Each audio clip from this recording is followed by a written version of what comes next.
A aposta da Arousa Norte en Madrid foi presentar un produto galego de calidade que presenta ademais unha novidade neste 2018, unha senda litoral que permite percorrer os 4 concellos que conforman a mancomunidade de municipios. Esta senda litoral que hemos planificado y que traza el perfil costero de nuestra comarca participa de todo lo que ellos han hablado, desde el patrimonio, desde la gastronomía, el paisaje, por supuesto. La empezamos a recorrer en Ribeira, empezando en unas playas salvajes y nos vamos acercando al núcleo de Ribeira, al Parque Natural Magnífico de Corrubedo, donde el paisaje alcanza valores pues increíbles. Llegamos al concello da Pobra, esa playa que compartimos los dos concellos, a Corna, también una playa de interior de Ría que todavía conserva las dunas, algo difícil de encontrar en Galicia.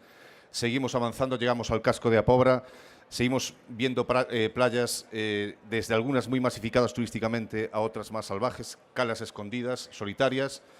Llegamos a los cascos urbanos de A Pobra, de Rianxo, los más conservados, donde tenemos Vics a un paso de la costa. Tenemos los puertos, los más importantes hasta los más pequeños, pesqueros tradicionales, algunos incluso protegidos por patrimonio. Y llegamos a todo ese perfil costero que nos da como resultado una senda litoral que hemos querido construir y empezar a promocionar pues este año.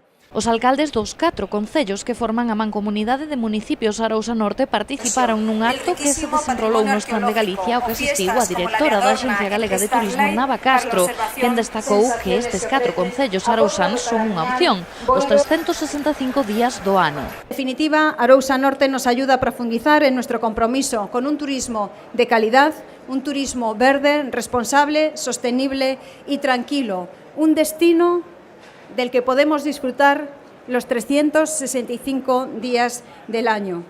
Cultura, gastronomía, ocio ou natureza son só algúns dos atractivos que ofrece Arousa Norte a todos aqueles que se plantexen visitala ao longo deste 2018.